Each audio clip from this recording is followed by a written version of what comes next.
दर्शकों, पिछले 5 दिनों से बद्दोवाला टोल के ऊपर एक धरना चला हुआ है और साथ ही एक व्यक्ति की डेड बॉडी रखी हुई है। वो पूरा मामला क्या है उसका अभी तक शायद सभी को ना पता हो, लेकिन कुछ डिटेल में हम बातचीत करेंगे। वीडियो शायद थोड़ी लंबी हो जाए, लेकिन अंत तक इस वीडियो को ज़रूर देखें, क्योंकि इस समय मेरे साथ डॉक्टर सिक्किम मौजूद है।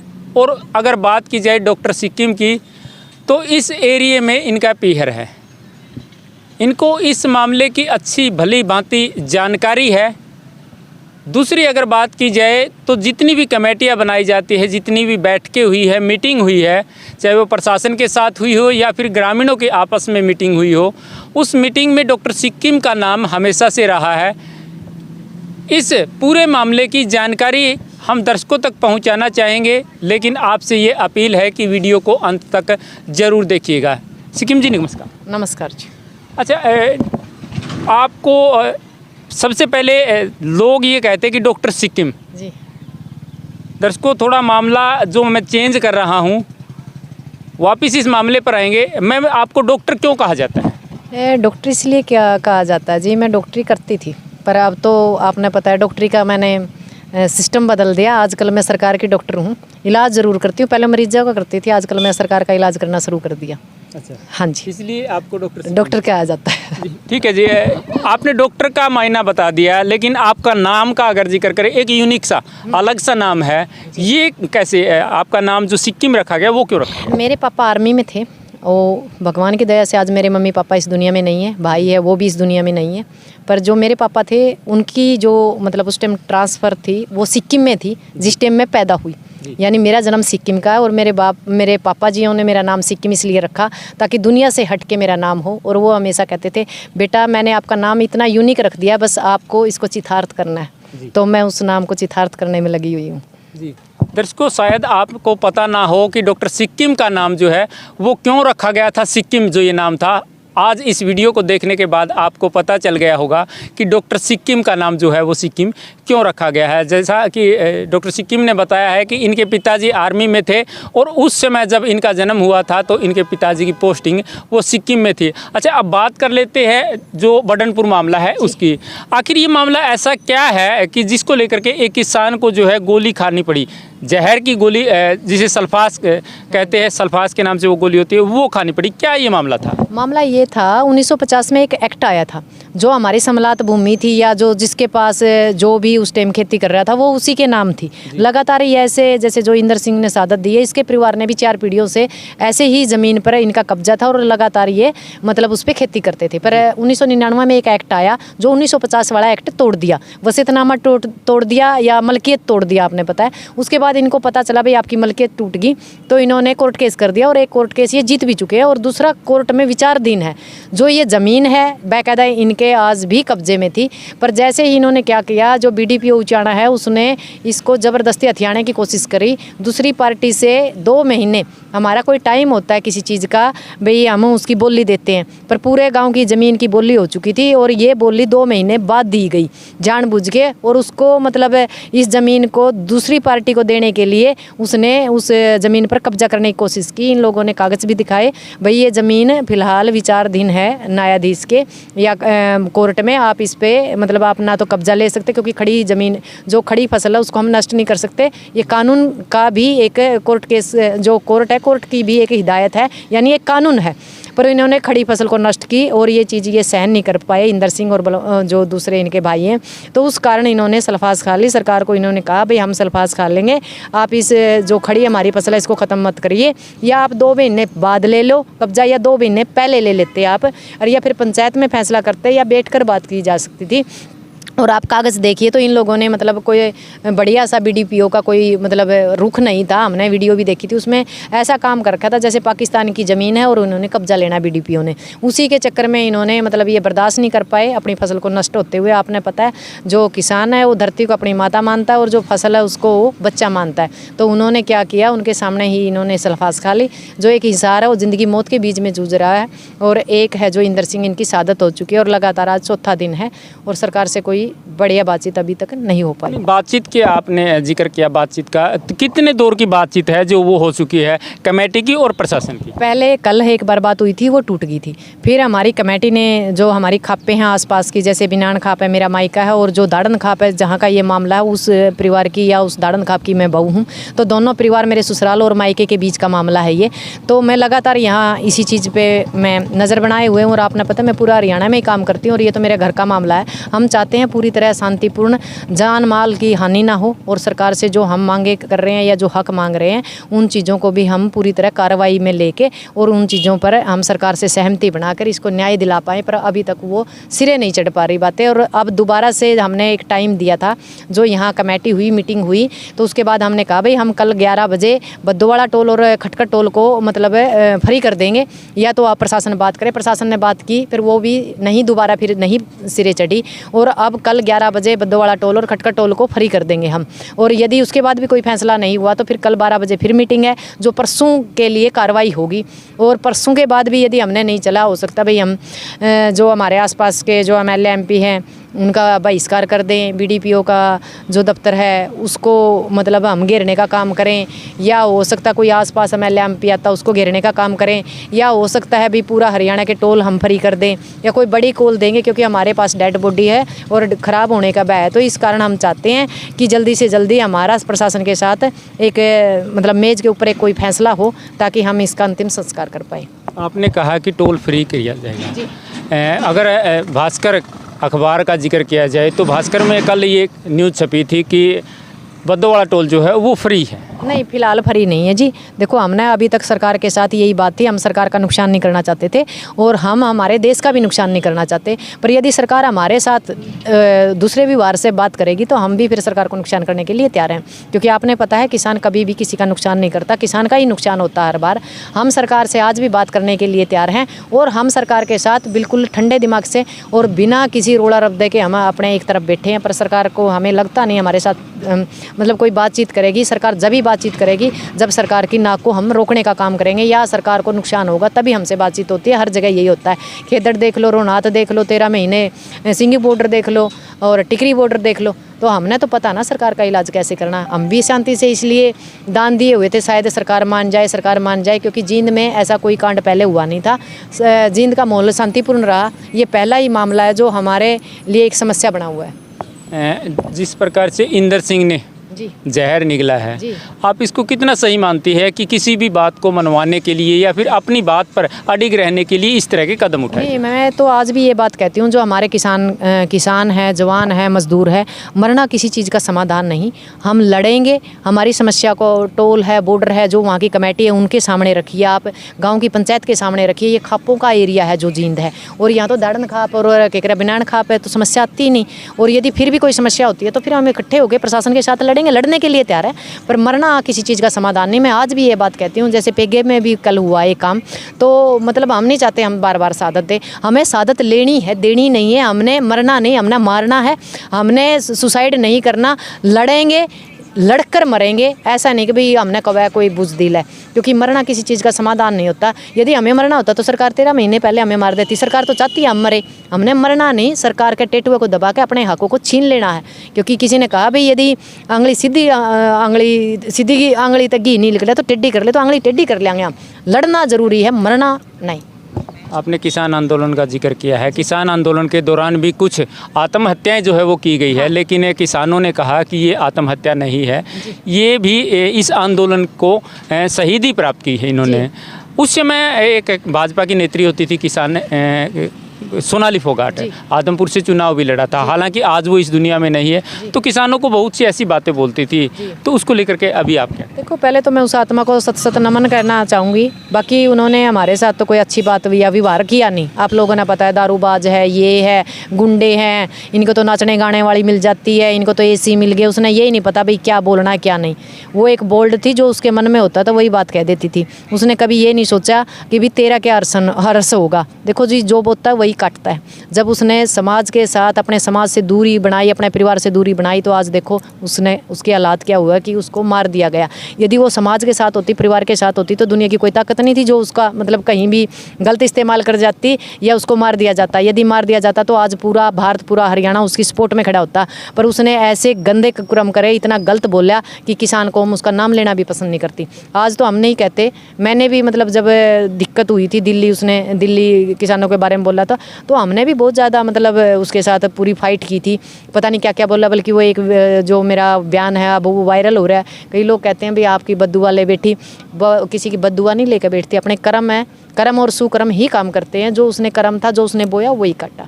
और जैसे ही उसने मतलब दुनिया के लिए सोचा था, जब हमारे 750 किसान मरे थे, तो हमारे जो किसानों की ना कहीं भी गिनती नहीं थी या कहीं भी किसी ने संवेदना नहीं की। और आज वही हालात सोनाली फोगाट के साथ है। वो मरे तो किसी ने भी, आपने देखा होगा, कोई भी बीजेपी का बड़ा नेता नहीं वहाँ आया। आपने संवेदना की बात की, उसकी एक छोटी सी बेटी है, लोग उसके लिए सड़कों पर उतरने तक को तैयार है। अगर ऐसा माहौल बनता है तो क्या किसान नेता या फिर संयुक्त किसान मोर्चा, अन्य भी अगर कई संगठनों की बात करें, तो क्या उसका साथ? पता है क्या जी, देखो संयुक्त मोर्चा का तो हम नहीं बता सकते, पर हम एक महिला होने के नाते उस बेटी को न्याय दिलाने के लिए उसको सपोर्ट ज़रूर करेंगे। क्योंकि देखो, जिसने हमारे लिए गलत बोला या गलत कहा वो इस दुनिया में नहीं है। पर जो यशोधरा है, वो तो ये सोचो आप, ना उसका बाप है ना उसकी माँ है। उस बेटी के लिए तो आज मतलब पूरा भारत या पूरा हरियाणा अंधकार में हो गया। उस बेटी का जीवन तो ये मानो आज के टाइम अंधकार में है। तो हम उस बेटी के लिए कहेंगे सरकार को। हमने तो सरकार से भी कहा था भी CBI जाँच की जाए। हम आज भी मांग करते हैं कि महिला होने के नाते हम नहीं चाहते भी सोनाली फोगाट की भाई क्या कह रहे हैं CBI जाँच हो, पर हमें यशोधरा के लिए ज़रूर कहेंगे कि उसकी CBI जाँच हो। क्योंकि वो बेटी है, उस बेटी का ये तो होना चाहिए भी हाँ मेरी माँ के साथ ये हुआ। क्योंकि बच्चे के दिमाग पे ये चीज़ें हमेशा के लिए रह जाती हैं फिर। और सोचने की बात है, यशोधरा अभी 15 साल की है, और जिस बच्चे के सिर पे माँ बाप का साया नहीं होता उसके लिए ज़िंदगी बड़ी मुश्किल होती है। क्योंकि मैं इन परिस्थितियों से खुद गुजरी हूँ, तो मुझे पता है एक माँ का दर्द क्या होता है, और एक बाप का और माँ का होना ना होना बेटी के लिए क्या मायने रखता और क्या मायने नहीं रखता। इसके लिए मैं सहानुभूति मतलब रखती हूँ अंदरूनी रूप से। सोनाली फोगाट से मुझे ना कल कोई लगाव था और ना आज हमें उससे कोई सहानुभूति है, पर बेटी से, यशोधरा से पूरा लगाव है। और हम चाहेंगे भगवान उसकी आत्मा को शांति दे और बेटी को इस बुरी घड़ी में मतलब साहस दे। आपको क्या लगता है कि उसकी जो मौत हुई है, सुधीर सांगवान जो है, उसकी मौत का एक कारण बताया जा रहा है कि वो पहले से उसके साथ में प्री प्लान ऐसा कर रहा था। जब परिवार के लोगों को भी वो दूर कर रहा था, तो लोगों को ऐसा अंदेशा भी कई लोगों को हुआ कि ऐसा कुछ हो सकता है, लेकिन उसके परिवार वालों ने ऐसा संज्ञान नहीं लिया, जिसके कारण उसकी मौत हो चुकी है। तो आप क्या मानती है कि वो प्री प्लान था, या फिर ये कह सकते हैं कि क्या वो राजनीति की भी भेंट चढ़ी है? क्योंकि आदमपुर के अंदर एक बड़ी हलचल जो है कुलदीप बिश्नोई की बीजेपी में जाने के बाद जो हुई। एक बात बताओ, पहली बात तो ये है, महिला को अपने परिवार के आसपास अपने परिवार को हर मिनट की खबर देते रहना चाहिए। वो परिवार से बाइकट थी, यानी परिवार से दूर थी, तभी ऐसी परिस्थितियाँ आई। समाज से दूर थी तभी ऐसी परिस्थितियाँ आई। एक महिला, आपको भी पता है, नॉर्मल परिवार की महिला यदि राजनीतिक में एक बेस बनाती है तो वहाँ उसको असुरक्षा ज़्यादा होती है। जो राजनीतिक पार्टी हैं उनमें दिक्कत नहीं होती, क्योंकि जो दड़े होते हैं या लगातार उनके कई मतलब पीढ़ियों से जो चल रहा है राजनीतिक कैरियर, वहाँ दिखते नहीं आती उनकी महिलाओं को। इवन नैना चौटाला, उसको कोई समस्या नहीं है, क्योंकि उनका तो राजनीतिक एक एरिया भी है, घराना भी है, सिस्टम भी है। और सोनाली फोगाट, क्योंकि सोनाली फोगाट एक मध्य वर्ग परिवार से उठ के गई थी, और जो दुनिया की चकाचौंध है उसके अंदर वही बात है, वो खोगी। और उसने परिवार और समाज को कुछ ना मान के बीजेपी को ही सब कुछ मान लिया। आज वो बीजेपी ही उसका विनाश का कारण बनी। आप ये एक बात देखो, किसी ने ट्वीट नहीं किया, कोई दाग पे नहीं आया। दुश्मन भी होता है, हम उसके भी दाग पे चले जाते हैं, और बीजेपी ने कहीं कोई उनका कोई विचार नहीं, कहीं कोई सोशल मीडिया पे कुछ नहीं। यानी जिस बीजेपी के लिए उसने अपने समाज से, अपने परिवार से, अपने हर एक चीज़ से दूरी बनाई, उसी चीज़ ने उसको निगल लिया। हम तो आज भी कहते हैं हमारी बहन बेटियों की जो बाहर की दुनिया में रहती हैं, भाई ड्राइवर है, PA है, या जो आसपास के लोग हैं उन पर निगरानी रखिए। जो हमारा काम नहीं चलता, हम मानते हैं PA या वगैरह या ड्राइवर या बहुत सी चीज़ें, पर जो आसपास का माहौल है हम उसके ऊपर ध्यान जरूर रखना चाहिए। भाई ये कैसे करैक्टर का है, इसका परिवार कैसा है। और जो सुधीर है, उसके परिवार में तो अच्छा बढ़िया सिस्टम है, उसको PA बनने की ज़रूरत नहीं थी। वो तो एक लगातार अपने रिलेशन में थे। उसके बाद वही बात, अभी क्या कारण हुआ वो तो अब सुधीर सीबीआई जांच में या मतलब पुलिस रिपोर्ट में ही बता पाएगा, पुलिस रिमांड में बताएगा कि क्या कारण रहा उन्होंने सोनाली को मारा। देखो ये सीधी सी बात है और राजनीतिक तो बू है इसमें, क्योंकि कुलदीप जी आ गए और कुलदीप जियों को डिप्टी सीएम का हकदार बना के इसको लेके आए हैं और सोनाली फोगाट उसमें सबसे बड़ा मतलब रोड़ा थी। तो बीजेपी का भी कारण हो सकता है, बीजेपी ने मरवादी हो और मान सकते हैं हम तो, आपने मेरा पच्चा फिजा का निपटाया था काम। दर्शकों, आप लोग सोच रहे होंगे कि बात जो हो वो कहाँ से शुरू की थी, लेकिन बातें जो है घूम करके किस एंगल पर आ गई है हम वहाँ पर भी ज़रूर जिक्र करेंगे। लेकिन उससे पहले ये जो मुद्दा अभी नया मुद्दा जो चल रहा है इस पर भी कुछ चर्चाएं करनी जो है वो ज़रूरी थी। सिक्किम जी, ये बताइए, जिस प्रकार से आपने कहा कि सोनाली के साथ हमें हमदर्दी नहीं है, लेकिन उसकी बेटी के साथ हमदर्दी है, क्योंकि सोनाली ने किसानों को बहुत कुछ कहा था। अब हाल ही की बात की जाए तो उसकी बेटी यशोधरा और सोनाली के परिवार के जो लोग हैं वो सीएम हाउस सीएम से मिलने के लिए पहुंचे थे और हरियाणा के सीएम मनोहर लाल खट्टर ने भी एक सीबीआई जांच के जो है उनको आश्वासन दिया है कि ज़रूर सीबीआई जांच करवाई जाएगी। इस मामले में गोवा के जो सीएम हैं उनसे बातचीत भी की जाएगी। नहीं, एक बात बताओ, डूब के मरने की काम है। जब उनकी बीजेपी की कार्य करती थी, कदावर नेता थी वो, उसका रेप हो रहा है तो फिर हम सुरक्षित है नहीं। जब इतनी कदावर नेता का रेप हो रहा है लगातार 3 साल से, तो फिर सरकार कर क्या रही है? यानी ये अपनी नेताओं को नहीं सुरक्षित कर सकती रेप से, तो फिर हम जैसे लोग इस सरकार से क्या मतलब आश्वासन ले सकते हैं या इस सरकार से क्या मतलब उम्मीद कर सकते हैं? तो बेटियां, तो एक बात बताओ, आप कहो थे नहीं रोटी बेटी, बेटी तो वहाँ सुरक्षित नहीं है। जहाँ नेता है, इतनी बड़ी बड़ी नेता सुरक्षित नहीं है, तो हम जैसे लोगों ने तो फिर कड़ाबारी थी। आम पब्लिक की, आम महिला की जो बहू बेटी है उनके लिए तो सुरक्षा है ही नहीं। अच्छा, रह गई बात दूसरी, शर्म की बात। अभी खट्टर साहब से मिलने के लिए उस 15 साल की बेटी जिसकी माँ अभी इस दुनिया से गई है, उसको कागज़ उठा के जाना पड़ रहा है। शर्म की बात है, बीजेपी के लिए डूब मरण का काम है। तो हम ट्वीट नहीं कर सकते, तो हम लिख नहीं सकते, तो कम से कम ये चीज़ तो सोचो आप भाई, उसकी बेटी अभी उसकी दुनिया उजड़ी हुई है और वो कागज़ लेके खट्टर साहब के घर गई है। तो आपने कहो नहीं भाई, ये शहादत कहाँ दिखी थी सरकार ने, जब वो इतनी बड़ी शहादत, इतनी बड़ी जो नेता थी वही नहीं दिख रही। सोचने की बात है। उसके फार्म हाउस से कुछ लैपटॉप और डीवीआर वगैरह है, वो भी कुछ चोरी। राजनीतिक तो देखो, राजनीतिक हत्या, इसमें कोई दो राय नहीं। जैसे फिजा को राजनीतिक हत्या मानते हैं हम, और सोनाली फोगाट की भी राजनीतिक हत्या, इसमें कोई दो राय नहीं। पर हम चाहते हैं जो मध्य वर्ग की महिलाएं जब ऊंचे ओहदों पे जाती है तो उनको थोड़ा सा सुरक्षित और अपने आसपास निगरानी जरूर रखनी चाहिए, क्योंकि हम सुरक्षित कहीं भी नहीं है। भारत एक ऐसा देश है जहाँ हम दिन के 12 बजे भी सुरक्षित नहीं है, रात के 12 बजे तो दूसरी बात है। और ऐसे लोगों के बीच में हो सकता है, हमें तो ये भी लगता है सोनाली फोगाट के पास जो ये बीजेपी नेता है, इनके सारे की हो, इनकी भी तो वीडियो बना सकती है। जब उसकी वीडियो बन सके तो इनकी भी बन सके। उसका इनके दिमाग में ये बात हो भाई कहीं ये कांग्रेस में ना चली जाए। कहीं ना कहीं हमें ये भी सुनने में आया सूत्रों के द्वारा, कभी ये कांग्रेस के उसमें संपर्क में थी, और यदि वो कांग्रेस में चली जाती सोनाली फोगाट, क्योंकि इन्होंने जो ये है कुलदीप है, कुलदीप यदि यहाँ से इलेक्शन लड़ता तो मैं श्योर वो कांग्रेस में जाती, और कांग्रेस में इनका फिर जो गादड़ चिट्ठा ना, वो गादड़ चिट्ठा खोलती। तो इन्होंने अपने डर से, अपने सफ़ेद पोस्ट को बचाने के लिए और अपने नेताओं को बचाने के लिए शायद उसकी मौत की गई है। आपने कहा कि सोनाली फोगाट की मौत इस सरकार को नहीं दिखाई दी, तो इस किसान की मौत क्यों दिखाई देगी? जी, तो परिवार वालों की बात करें या कमेटी की बात करें तो क्या क्या वो मांगे क्या क्या कर रहे हैं जिसको लेकर के अभी धरने पर बैठे हुए मृत शरीर को लेकर? पहले बीडीपीओ को सस्पेंड किया जाए, फिर कानूनी कार्रवाई की जाए, उसको जेल की जाए, और फिर उचित मुआवजा 50 लाख रुपए दिया जाए और एक सरकारी नौकरी दी जाए। ये हमारी मांगे हैं। इसी के ऊपर हम धरनारत हैं और समाज से, और हम ज़्यादा से ज़्यादा इसीलिए यहाँ दबाव बढ़ाने के लिए तैयार हैं भाई, सरकार मेज़ के ऊपर इस चीज़ पर फैसला दे और इस चीज़ को पहली कलम से मतलब सॉर्ट आउट करे, ताकि हम मृत शरीर को दाह संस्कार कर पाए। आपको क्या लगता है कि ये जो आंदोलन है कितना लंबा चल सकता है? क्योंकि जितने भी आंदोलन हुए हैं, जिन आंदोलनों में किसी व्यक्ति की जान गई है, तो वो आंदोलन जीता जरूर है किसानों ने, लेकिन खोया भी बहुत कुछ है। नहीं, आज तक हमने खोया ही बहुत कुछ है, पाया तो कुछ भी नहीं है। अभी तो हम शहादत दे रहे हैं, यानी जो आज़ादी की दूसरी लड़ाई है उसको लड़ रहे हैं। नस्ल और फसल बचाने के लिए लड़ रहे हैं, बेटी और रोटी बचाने के लिए लड़ रहे हैं, और फिलहाल तो हम लड़ाई जारी है। और ऐसी शहादत आपने दिखेदड़ भी देखी होगी, आपने भी देखी थी। 10-11 दिन के बाद दाह संस्कार हुआ, रोनात भी 10-11 दिन के बाद दाह संस्कार हुआ। तो ये सरकार तो 10-11 दिन तो मतलब वैसे सोचती है, 13वीं तो इनकी मतलब बॉर्डरों पे या सड़कों पे ही करा देते हैं किसानों की। तो हमें नहीं लगता अभी मतलब कुछ फैसला होगा, पर हम कहीं ना कहीं इस चीज़ के लिए आज भी थोड़ा सा अपना मेरा माइंड कहता है कि जो जींद की जो प्रशासन है आज तक हमारे साथ पॉजिटिव रही है और हमारे सारे फैसले बढ़िया रहे हैं। तो हम चाहते हैं भी टाइम बहुत हो गया, चौथा पाँचवा दिन हो गया, आप जल्दी से जल्दी इस मिट्टी को भी क्यों ख़राब कर रहे हो। मतलब जीण तो आप नहीं देते, मरने के बाद भी मिट्टी हमारी ख़राब ना करिए और आप एक फ़ैसला दीजिए, जो इसका हक है, जो कानूनी अधिकार है वो इसको दीजिए ताकि हम इसकी दाह संस्कार कर पाएँ।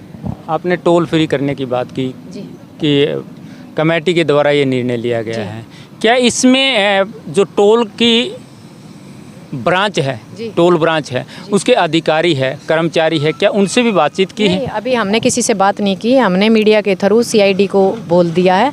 अब ये काम सीआईडी का है, या जो सीआईडी के ऑफिसर यहाँ काम कर रहे हैं उनका काम है टोल कर्मचारियों से बात करना। हम टोल कर्मचारियों को नहीं कहेंगे, हम तो सीधा एक्शन लेंगे, क्योंकि हमारी लड़ाई सरकार के साथ है और टोल सरकार के हैं।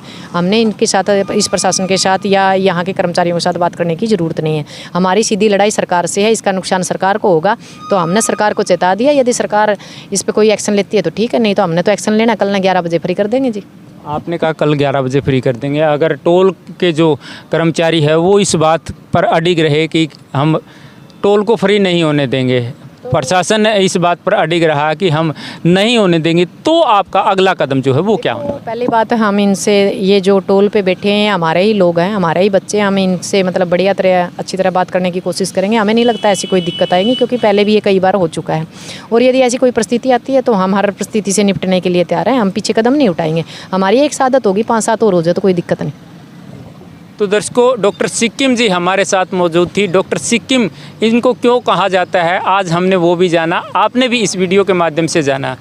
इनका जो जन्म था वो जिस जगह पर हुआ था उसी जगह के नाम से इनको डॉक्टर सिक्किम जो है वो सिक्किम नाम जो है वो दिया गया।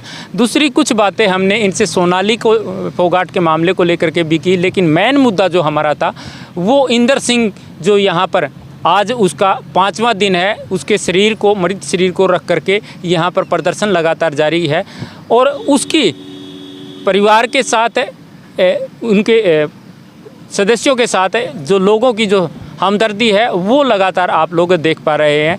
प्रशासन के साथ लगातार मीटिंगें जो है वो हो रही है, लेकिन निर्णय क्या आने वाला है वो अभी तक भविष्य के गर्भ में है। देखने वाली बात ये रहेगी कि क्या इस किसान को भी किसी प्रकार का न्याय मिलेगा, या फिर ये कहें कि इन किसानों का संघर्ष कितना रंग लाने वाला है वो अभी भी भविष्य के गर्भ में है। तो दर्शकों, लगातार बने रहिएगा, इसी प्रकार से हम तमाम मुद्दों की अपडेट को लेकर के आपके बीच आते रहेंगे। अपने सहयोगी के साथ मैं आपका साथी नरेश कुमार।